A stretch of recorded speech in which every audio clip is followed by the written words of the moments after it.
پاکستان کے جو نمائندگان ہیں اور پریس کلب کے جو یہاں پہ ذمہ داران ہیں، میں سب کا دل کی گہرائی سے شکر گزار ہوں۔ اور آپ جانتے ہیں کہ بہت اہم مسئلہ ہے، پورا ہفتہ ہو گیا یہ علاقہ سارا جام پہ ہو رہا ہے، آمد و رفت مشکل ہو گئی ہے، سڑکوں پر نکلنا دشوار ہو گیا ہے۔ اگر کسی کا لاہور آنا ہو یا لاہور سے جانا ہو تو اس کو ہزار راستے تلاش کرنے پڑتے ہیں اور سوچنا پڑتا ہے کہ کدھر سے جائے کدھر سے جائے۔ میں عرض کروں گا کہ اس وقت ہم اپنی صورتحال کا جائزہ لیں۔ ہمارے ملک کی ساری مغربی اور مشرقی دونوں طرف کی جو سرحدیں ہیں، مغرب کی طرف افغانستان ہے، مشرق کی طرف انڈیا، اور ظاہر ہے کہ ہماری سرحد سب سے زیادہ انہی دو ملکوں سے ملتی ہے۔ اب ہمارے آس پاس دو طرف جو ملک ہیں وہ آپس میں ہمارے خلاف اتحاد کر رہے ہیں، تو گویا ہم سینڈوچ ہو رہے ہیں ان کے درمیان۔ اچھا، جو ہماری سرحد ملتی ہے ایران سے، وہاں پہ ہم امریکہ بہادر کی خوبصورتی حاصل کرنے کے لیے ان سے پیڑیاں نہیں بڑھا پاتے، اور یہاں پر ہمارے ملک میں بھی کچھ سیکٹریین ایشوز آ جاتے ہیں، ان سے بھی ہم پوری طرح اظہار یکجہتی نہیں کر پاتے۔ باقی صرف ایک چین رہ جاتا ہے جس سے ہمارا ایک معمولی سا کونا ملتا ہے، اور وہاں پر بھی ہم شکوک و شبہات کی فضا رکھتے ہیں کہ ہم جو پاک چین دوستی کے نعرے لگاتے ہیں وہ کس حد تک ریلائبل ہیں، اور کہاں ہم پیڑ دکھا جائیں گے اور کہاں ہم ساتھ دیں گے۔ یہ ہماری ملکی صورتحال جو ہے سب کے سامنے ہے۔ ایسے میں ہمارے اپنے ملک کے اندر حالات دیکھیے، صوبہ خیبر پختونخوا اور صوبہ بلوچستان، وہاں پر کشیدگی کس انتہا پہ ہے، یہ مجھ سے بہتر آپ جانتے ہیں۔ ایسے حالات میں کیا نان ایشوز کو ایشو بنانا، کیا ملکی سلامتی کے خلاف یہ ایک غلط سوچ پروان نہیں چڑھائی؟ پھر تحریک لبیک نے یہ مارچ کی کال دی، میں سمجھتا ہوں کہ یہ کال اس وقت مناسب نہیں تھی، میرا اپنا ذاتی خیال ہے، لیکن تنقید کرنے والے کہتے ہیں کہ اس مارچ سے کیا ہونا تھا۔ میرا سوال یہ ہے کہ لندن کے اندر ملینز کا مارچ نکلتا ہے فلسطین کے حمایت میں، اور 1.5 سال ہو گیا ہے، تقریباً ہر ویکینڈ پر وہاں پر ہزاروں بلکہ لاکھوں لوگ جمع ہوتے ہیں، اور وہ تو اس کے اندر سب مسلمان نہیں ہوتے بلکہ 80% نان مسلم ہوتے ہیں، اور وہ لندن کے اندر ہو رہا ہے، لیکن کسی نے نہیں کہا کہ آپ یہاں اکٹھے کیوں ہوتے ہیں، اتنا عرصہ ہو گیا، آپ جناب ہر ویکینڈ پہ اکٹھے ہوتے ہیں، اس سے کیا فائدہ ہے؟ تو ایک جذبات کا اظہار بھی ہے، بتانا اور جتانا بھی ہے کہ اسرائیل کی جارحیت جو ہے وہ ہمارے لیے قابل قبول نہیں ہے، اور امریکہ اسرائیل کا جو گٹھ جوڑ ہے اس کو دنیا پسندیدگی کی نظر سے نہیں دیکھتی۔ یہ اور بات ہے کہ امریکہ بہادر اس وقت اپنی پوزیشن کے وہ زان میں وہ کسی کو گھاس نہ ڈالے اور کسی کو لفٹ نہ کرائے، لیکن بہرحال تاریخ تو رقم ہو رہی ہے، اور اس کے وہ کہتے ہیں کہ کمنگ ایونٹس کاسٹ ہے شیڈوز بیفور۔ اب یہ حالات سامنے آ رہے ہیں جب امریکہ کی مرضی کے خلاف ممالک کی پارلیمنٹس فلسطین کو قبول کرنے کا اعلان کر رہی ہیں، جب دنیا کے تقریباً تمام ممالک کے اندر وہ امریکہ کے اور اسرائیل کے خلاف مظاہرے ہو رہے ہیں، تو اس کا ظاہر ہے کہ اثرات ہوں گے۔ تو اگر پاکستان کے اندر ایسا مارچ کیا جا رہا تھا تو اس کو بھی اگر آپ یہ چاہتے تھے کہ ایڈوکیٹلی اس کو کسی انجام تک پہنچا دیا جائے تو کوئی بات چیت کر رہے تھے، اور اگر وہاں پر آپ کے خیال میں اس وقت جو تحریک لبیک کی قیادت تھی وہ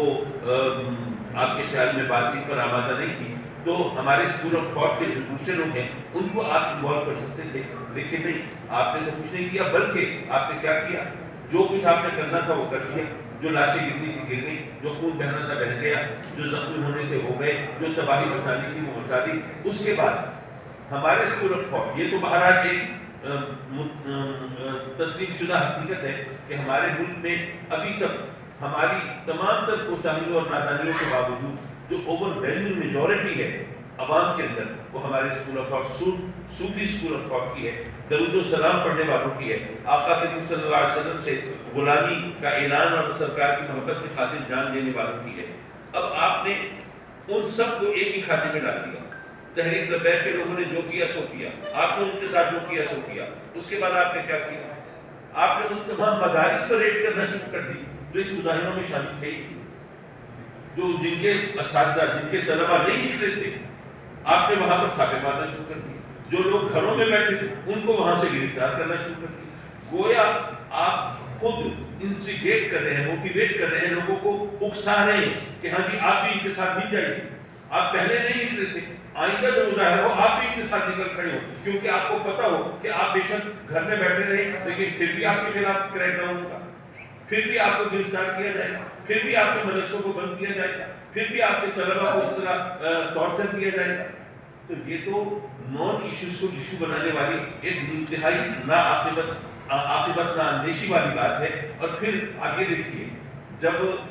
کریک ڈاؤن ہوتا ہے اس طرح تو کہیں گولی چلی ہے، کہیں لاٹھی چلی ہے، کسی کو چوٹ لگی ہے، کہیں سے جنازہ اٹھا ہے، نتیجہ کیا نکلے گا؟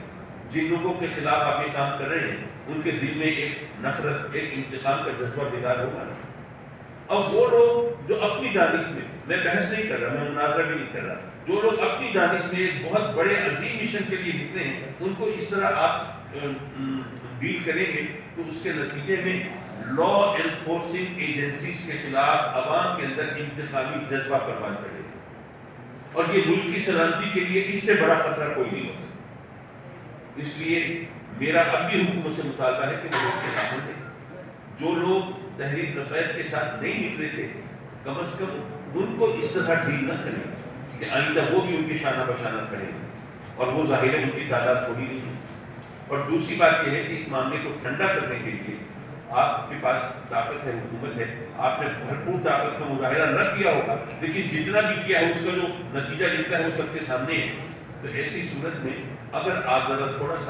ذرا نرم رویہ اپنائیں گے تو معاملات سدھرنے میں مدد ملے گی. لیکن اگر آپ اب بھی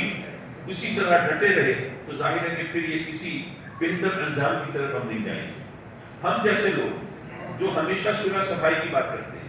ہم جیسے لوگ جو کہ ہمیشہ چاہتے ہیں کہ ہم درمیان میں آ کے مذاکرات کرا کے معاملات کو کسی بہتر طریقے سے طے کرائیں، ہم لوگ بھی پھر چپ کر کے بیٹھ جائیں گے اور کیا پتہ ہمیں بھی اندیشہ ہو کہ پتہ نہیں ہمارے اوپر کیا ٹوٹنے والی ہے. تو اس لیے میری گزارش یہ ہے کہ ان حالات کے اندر جو زخمی ہیں ان کے علاج معالجے کی صحیح انتظام کیا جائے. اور جو لوگ شہید ہوئے ہیں اب ظاہر ہے کہ یہ تو ریموٹ اٹھتی ہیں، کوئی کہے گا سینکڑوں میں شہادتیں ہیں اور کوئی کہے گا نہیں جی 10 15 20 سے زیادہ شہید نہیں ہوئے. لیکن میں کہتا ہوں کہ اگر شہادت ایک بھی ہو تو یہ چھوٹی بات نہیں ہے. اگر آپ تاریخ کے اوراق پہ نظر ڈالیں تو ایک خون، ایک شہادت، ایک جنازہ وہ کسی بڑے فساد کا پیش خیمہ ثابت ہوا ہے. اس لیے ہمیں اس بارے میں ذرا دور اندیشی سے کام لینا چاہیے اور اس کو لائٹلی نہیں لینا چاہیے. اور حکومت چونکہ حکومت ہے تو ان کے پاس طاقت ہے، جس کے پاس جتنا اختیار ہوتا ہے اس کو اتنا ٹالرنس کا، اس کا تحمل اور برداشت کا مظاہرہ بھی کرنا چاہیے. تو ان کو ذرا چاہیے، میں سمجھتا ہوں اگر دو فریقین اگر چاہیں گے تو ہم لوگ درمیان میں کوئی میڈیوکر کے طور پہ آ جائیں گے. لیکن ہمارا کوئی اصرار نہیں ہے، جیسے پیر صاحب مانکی شریف نے فرمایا کہ عدالتی کمیشن بٹھایا جائے اور اس قسم کے واقعات کی روک تھام کرنے کے لیے کوئی باقاعدہ حکمت عملی تیار کی جائے. میں ذرا ملتان سے چلا ہوں، مجھے لاہور نہیں آنا تھا، فیصل آباد کی طرف جانا تھا، لیکن نہیں، موٹر وے پر جناب بند کر دیے گئے اور وہ کنٹینرز کھڑے ہوئے، نقل و حرکت بند ہو گئی، کاروبار متاثر ہوئے. جو ہمارا ملک جو ویسی معاشی طور پر تباہ ہے، یہ جب اس طرح کے حالات ہوں گے تو اس کو اور نتیجہ کیا نکلے گا؟ تو یہاں پر ہم سمجھتے ہیں کہ شاید اپنی ناک سے آگے ہمیں کچھ سجھائی نہیں دے رہا. ہمیں کوئی بھی شخص آ کے کوئی اکسا دیتا ہے اور جناب کوئی وہ جیسے ہم پسند کر رہے ہیں یوں جیسے اندھے سے راہ پوچھتا ہے، یہاں پر اندھے اندھوں کو راہ دکھا رہے ہیں. یہ صورتحال ہے. تو میں ایک بار پھر پرزور مطالبہ کروں گا کہ جو کچھ ہوا اس کی باقاعدہ تحقیق کی جائے اور جن کی بے تدبیری کی وجہ سے، جن کی غلط مشوروں کی وجہ سے یہ بات یہاں تک پہنچی ان کو بھی لگام ڈالنے کی کوشش کی جائے. اور پاکستان کے وہ اہل سنت جو کہ ہمیشہ سے امن پسند کہلاتے رہے، ہمیں ہمارے لیے امن پسندی الزام بن گئی تھی جب ہم کہتے تھے کہ جناب وہ فلاں لوگوں کے تمام مطالبات تو منظور ہو جاتے ہیں، جبکہ وہ تو تخریب کاری کرتے ہیں، دہشت گردی کرتے ہیں، گولیاں چلاتے ہیں اور جناب یہ اس طرح ہنگامہ آرائی کرتے ہیں. ہم کو سکون ہے، ہم حکومت کے ہاتھ مضبوط کرتے ہیں اور آپ ہمارے خلاف یہ سب کچھ کر رہے ہیں. تو ہمیں یہی سننے کو ملتا تھا کہ بچہ روتا ہے تو اسے دودھ ملتا ہے. تو اگر یہ اسی راستے پر چلانا ہے، اگر سارے ملک کو آپ نے سڑکوں پر لانا ہے اور جو لوگ گھروں میں بھی بیٹھے ہوں وہ بھی انتخاب کے شوروں کے اندر جھلس رہے ہوں، تو پھر ظاہر ہے کہ اس ملک کا انجام کیا ہوگا۔ ہمیں اب تو کم از کم ہوش کے ناخن لینا چاہیے۔ آدھا ملک ہم پہلے گنوا چکے ہیں، اور یہاں پر جو ہمارا ملک بچا کچا ہے اس کے اندر جو صورتحال ہے، میں اس کو کھل کے بات نہیں کرتا، کیونکہ میں نے خدا نہ خواستہ مایوسی کو پھیلانا نہیں ہے، اور وہ جو کی پسند خیالات رکھنے والے ہیں ان کو موٹیویٹ کرنا یا ان کو سپورٹ کرنا نہیں ہے، لیکن اس وقت دور اندیشی کا تقاضا کیا ہے، اس کو ضرور سوچنا چاہیے۔ ایک تھنک ٹینک ہونا چاہیے ملکی سطح پر، جہاں پر پازیٹیو تھنکنگ رکھنے والے اور آپس میں مفاہمت پیدا کرنے والے، محبت بانٹنے والے لوگوں کو ان کو آگے لانا چاہیے، تاکہ اس ملک میں اس قسم کے واقعات پھر آئندہ نہ ہو۔ بہرحال ہم نے اپنی خدمات پیش کرتی ہیں، ابھی تک یہ کوئی زیادہ بڑا سانحہ اس انداز سے، ظاہر ہے ملک کا جو سانحہ ہوا ہے اس کی شدت کو تو ہم نظر انداز نہیں کر سکتے، لیکن اس حد تک یہ پورا اسکول آف تھاٹ، یہ پورا مکتبہ فکر وہ جناب ایک محاذ آرائی میں مبتلا ہو جائے، ایسا نہیں ہوا ہے۔ تو وہ وقت آنے سے پہلے ہمیں ہوش کے ناخن لے لینی چاہیے۔ بہت شکریہ۔